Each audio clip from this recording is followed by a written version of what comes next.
News 8 at Sunrise in high definition continues. And welcome back. Pleased to welcome Sean Smith to the show. Good morning. Great morning. It's real early for me in California. All right, but we're here in Rochester. We're glad to have you. As we mentioned before the break, we're talking about public speaking. A lot of folks struggle with this, Sean. Let's talk first about your experience with public speaking, and specifically this award we have right here on the table in front of us. Yeah, I used to be terrified to speak in public, like most people are. And this was truly a dream come true. I mean, I always wanted to be a speaker. And when I was 13 years old, Mark, I was riding my bike to school one day, and I was run over by a car doing 50 miles an hour. Oh. And I blacked out somewhere in the air, and as I came to, I literally had cars coming at me.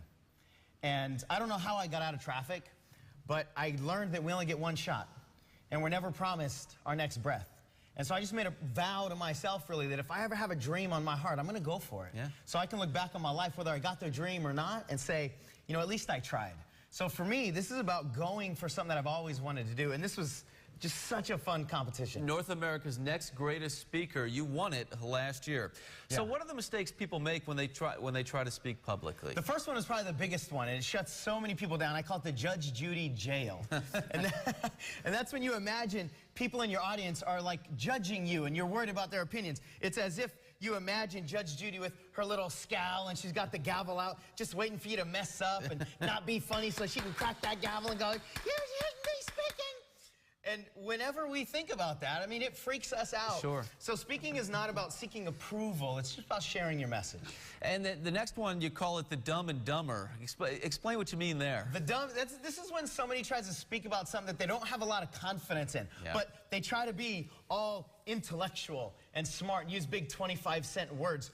And speaking is not about transferring intellect. It's about transferring emotion. And when you speak about something you're not really confident about, you feel a little dumb because you're afraid that somebody's going to ask you a question you can't answer. Right. And if you feel dumb, they'll know you feel dumb. You just feel dumber. It's a cycle. So stay in your comfort zone, and then the last one really goes to your comfort level as well. Yeah, the last one I call the Weekend at Bernie's blunder.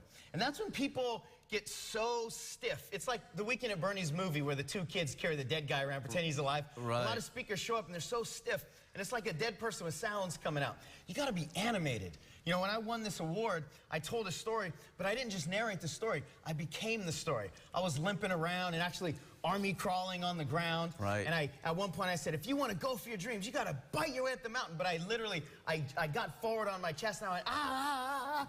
And it was silly, but it was fun. It was fun for me. And when we're in our body having fun and smiling, our fears tend to go away. Right, and you made your point through that exercise. Yes. Bottom line for our viewers, they don't need to be afraid. They can do this, right? Yes. I have a formula, a simple formula. It's called SPEAK. Tell stories. Stories are easy to remember. They're engaging. The P is presence.